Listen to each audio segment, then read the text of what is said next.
Wapendwa wa taifa la Mungu, karibuni sana katika tafakari ya neno la Mungu, ikiwa ni Dominika ya 6 ya Pasaka katika mwaka huu wa kanisa, na ndio tunaelekea ukingoni kabisa mwa kipindi cha Pasaka, kipindi ambacho kinadumu kwa siku 50 mpaka pale tunaposherehekea sherehe ya Pentekoste. Somo la kwanza ni la kitabu cha Matendo ya Mitume, sura ya 8, aya ya 5 hadi aya ya 8 na aya ya 14 hadi aya ya 17. Somo la pili ni la waraka wa kwanza wa Mtume Petro kwa watu wote, sura ya 3, aya ya 15 hadi aya ya 18. Na somo la tatu ni la Injili takatifu ilivyoandikwa na mwinjili Yohane, sura ya 14, aya ya 15 hadi aya ya 21. Tusikilize Injili takatifu. Yesu aliwaambia wafuasi wake, "Mkinipenda mtazishika amri zangu, nami nitamwomba Baba, naye atawapa msaidizi mwingine, ili akae nanyi hata milele. Ndiye Roho wa kweli, ambaye ulimwengu hauwezi kumpokea, kwa kuwa hamuoni wala haumtambui, bali ninyi mnamtambua, maana anakaa kwenu, naye atakuwa ndani yenu. Sitawaacha ninyi yatima, naja kwenu. Bado kitambo kidogo na ulimwengu haunioni tena, bali ninyi mnaniona. Na kwa sababu mimi ni hai, ninyi nanyi mtakuwa hai. Siku ile ninyi mtatambua ya kuwa mimi ni ndani ya Baba yangu, nanyi ndani yangu, nami ndani yenu. Yeye aliye na amri zangu na kuzishika, yeye ndiye anipendaye, naye anipendaye atapendwa na Baba yangu, nami nitampenda na kujidhihirisha kwake." Injili ya Bwana. Ndugu zangu wapendwa katika Kristo, Injili hii tuliyoisikia ni maandalizi ya sikukuu ya kupaa kwa Bwana na sherehe ya Pentekoste katika kukamilisha hiki kipindi cha Pasaka. Na vile vile baada ya kipindi hicho cha Pasaka kuna Dominika kadhaa zitakazofuata, ambapo tutasherehekea sherehe ya Utatu Mtakatifu pamoja na mwili na damu ya Bwana wetu Yesu Kristo. Basi hii Injili tunayoisikia ndiyo maandalio ya matukio hayo yote, kwa kuwa tunaona Bwana wetu Yesu Kristo amekaa na wanafunzi wake katika karamu ya mwisho. Na katika karamu hiyo ya mwisho, Kristo anaongea na wanafunzi wake, nao katika kumsikiliza anawapa wosia, anawapa ujumbe ili kuzidi kuwafariji na kuwatia moyo katika kazi na majukumu anayopewa, wapate kuyatimiza vizuri, na huku wakitarajia kupata nguvu nyingine katika kudhihirisha umoja uliopo katika Utatu Mtakatifu. Yaani Roho Mtakatifu anazidi kufanya kazi pamoja nao. Hivyo wapendwa wa taifa la Mungu, ni kwenye karamu hii ya mwisho Yesu anatoa ahadi 3 ambazo ni msingi wa kiroho na maisha ya kanisa, ambalo tumelipata mpaka siku hii ya leo, na linazidi kuendelea na linazidi kushamiri kwa sababu nguvu ya Roho Mtakatifu inafanya kazi ndani ya kanisa. Hivyo Yesu anapotoa ahadi hizi 3 ambazo ni msingi wa kiroho na maisha ya kanisa, anaanza na mitume. Ahadi hizo ni hizi. Ya kwanza ni kuwa Kristo anawaeleza wanafunzi wake kwamba nitamuomba Baba, naye atawapa msaidizi mwingine ili akae nanyi hata milele. Ndugu zangu, Bwana anaongea kuhusu Roho Mtakatifu ambaye hufahamika pia kama mfariji, kama wakili, kama mtetezi, kama mwalimu, kama mwezeshaji na kadhalika.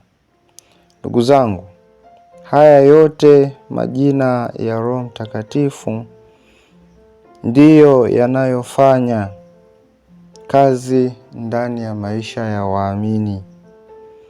Kwa maana nyingine, hayo yote ndiyo anayofanya Roho Mtakatifu kwa waamini wake na kanisa lake lote.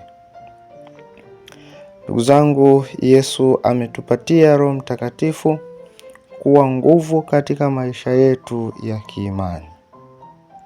Ndiyo maana mitume katika somo la kwanza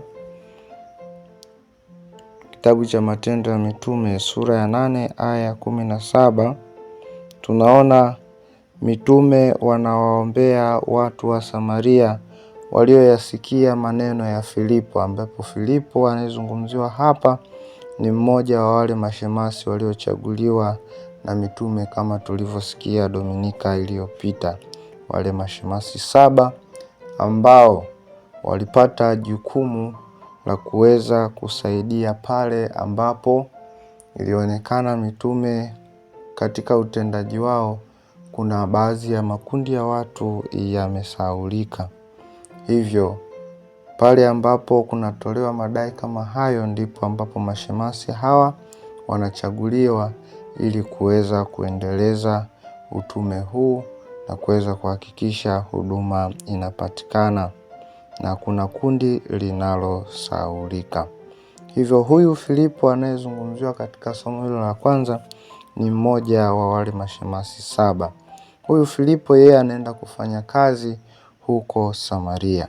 Kwa kazi anayokuja kuifanya kule, mitume wanakuja kuikamilisha kwa kuwaombea hawa watu ambao wameyasikia haya maneno na kupata furaha kubwa kwa kumwomba Roho Mtakatifu akae pamoja nao, na ili daima siku zote imani yao isitegemee tu hisia za muda mfupi, bali imani yao iwe imara wakati wote. Kumbe ndugu zangu, Roho Mtakatifu hujidhihirisha kama zawadi ya uaminifu, sala na dhamira ambazo hutuwezesha kuishi imani yetu siku kwa siku. Ahadi ya pili ni kuwa Yesu anawaeleza mitume, sitawaacha ninyi yatima, naja kwenu. Tukumbuke maneno haya ya Yesu ni wakati wa karamu ya mwisho, ambapo Kristo akielezea kwamba bado muda kidogo arudi kwa Baba, na hivyo kwa kutamka maneno haya anawapa mitume maneno ya faraja na kuahidia ujio wa Roho Mtakatifu atakaye kaa nao milele. Ndugu zangu, yatima ni nani? Yatima ni yule aliyebaki peke yake bila wazazi. Kumbe kwa ujio wa Roho Mtakatifu bado Mungu yuko pamoja na watu wake, akijifunua kwao katika muunganiko au umoja usiogawanyika wa Utatu Mtakatifu. Tunazidi kupata faraja. Tuvute tu picha kwamba yatima anapokuwa au anakuwa katika mazingira gani katika maisha ambayo tayari anakuwa ameyaanza, tofauti na hali aliyokuwa nayo mwanzo. Mwanzoni ni kwamba huyu mtu alikuwa na wazazi wote wawili, lakini kwa kuwa na wazazi wote wawili, mwisho wa siku anawapoteza wazazi wote. Je, ni kwamba huyu mtu anabaki katika hali gani? Mara nyingi anakuwa amejawa na huzuni moyoni. Mara nyingi anajihisi kuwa ni mpweke, mara nyingi anajawa na uchungu moyoni, na zaidi pale ambapo anaona wenzake wakifurahia uwepo wa baba, uwepo wa mama katika maisha yao. Basi hii hali inamuumiza na kumfanya wakati mwingine ajihisi kama dunia imemmeza, au wakati mwingine anajihisi kama dunia imemtenga, au wakati mwingine anajihisi kana kwamba hakuna mtu mwingine ambaye anaweza kumjali na kuweza kukidhi mahitaji ya yale ambayo alikuwa anayahitaji kutoka kwa wazazi wake wote wawili. Hivyo ni nafasi adimu, ni nafasi ya pekee sana ambayo wakati mwingine kama wanadamu huwa tunahitaji sana uwepo wa wazazi wetu katika maisha yetu. Na pale ambapo wanakosekana, basi tunajikuta tupo katika hali duni, tupo katika hali ambayo wakati mwingine tunashindwa hata kuielezea. Jiulize tu, ni watoto wangapi ambao wanalelewa katika vituo vya kulea watoto yatima, namna ambavyo wanataabika, namna ambavyo hata wale wanaowalea wanapambana katika kuhakikisha kwamba wanabadili nafasi au wanachukua nafasi ya wazazi katika kumfanya mtoto yule ajihisi kwamba huyu ndiye baba, huyu ndiye mama. Basi ndugu zangu, Kristo anapotumia neno hili la kwamba sitawaacha ninyi yatima, tunaelezwa na tunadhihirisha kwamba kweli baba bado yupo pamoja na sisi. Bado tuna baba katika maisha yetu. Bado tuna mama katika maisha yetu. Mungu bado yupo pamoja na sisi. Mungu bado yupo pamoja na watu wake, akizidi kujidhihirisha, akizidi kujifunua katika namna mbalimbali ili kuweza kudhihirisha ukuu wake na upendo wake katika maisha yetu sisi wanadamu. Hivyo muunganiko huu unazidi kutufundisha na kutupa nguvu ya umoja katika Utatu Mtakatifu, ambayo inazidi kuwa pamoja nasi na kuweza kuonyesha kwamba kweli kweli kweli hatuko katika hali hii ya uyatima. Ni kwa namna gani? Ndugu zangu, ahadi hii ya Bwana inazidi kutimizwa katika Ekaristi Takatifu, ambapo ni sakramenti ambayo ndiyo kilele cha masakramenti mengine yote. Kristo ametuachia sakramenti 7, na katika hizi sakramenti 7, sakramenti ya Ekaristi Takatifu ndiyo kilele cha maadhimisho ya sakramenti zingine. Kwa maana hiyo, katika sakramenti ya Ekaristi Takatifu, Yesu huja kwetu katika maumbo ya mkate na divai, na kwa hali hii Yesu anakuwa nguvu yetu na kutupa amana ya uzima wa milele. Ndugu zangu, kwa sababu ya Ekaristi Takatifu sisi si yatima tena. Kwa sababu ya Ekaristi Takatifu, kwa hiyo Yesu yupo pamoja nasi. Yote hii ni kupitia imani tunayokuwa nayo. Kweli tunaamini kwamba tunapopokea mwili wa Kristo, tunapopokea damu ya Kristo, tunampokea Yesu mwenyewe. Na kwake yeye tunapokuwa hata tukiabudu Ekaristi Takatifu, kwa kweli tunapokuwa mbele ya Yesu wa Ekaristi Takatifu hatujihisi upweke tena. Tunajihisi machozi yetu yote yamefutwa. Tunajihisi huzuni zetu zote zimebebwa na yeye. Kwa mateso, kifo na ufufuko wake, hakika tunajisikia furaha, tunahisi furaha ambayo inadumu milele na daima siku zote yupo pamoja nasi.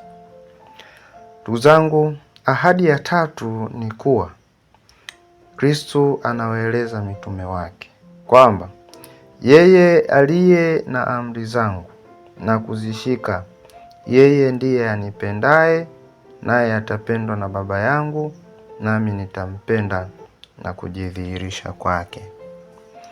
Wapendwa taifa la Mungu, uwepo wa Kristo unajidhihirisha zaidi kwetu katika kuifuata Injili. Hivyo tunakuwa wakame wa kiroho pale ambapo imani yetu inakuwa imezongwazongwa, pale ambapo imani yetu inakuwa imejawa ukungu, imejaa mawimbi. Kumbe tunapotoka katika hali hiyo ni kwamba maisha yetu yanaangazwa, na maisha yetu yanapoangazwa tunaanza kudhihirishwa uwepo wa Utatu Mtakatifu, uwepo wa Baba, uwepo wa Mwana, uwepo wa Roho Mtakatifu katika njia mbalimbali au katika namna mbalimbali kwenye maisha yetu. Ndugu zangu, Bwana anatoa ahadi hii si kwa mitume, bali ni kwa kanisa zima ambalo mimi na wewe tumo ndani yake. Hivyo kuna uhitaji wa kuhakikisha kuwa tunaishi kiaminifu kwa kumfuata Yesu aliye njia, ukweli na uzima wetu. Awabariki na kuwalinda Mungu Mwenyezi, Baba na Mwana na Roho Mtakatifu. Amina. Semeni, Bwana amelikomboa taifa lake.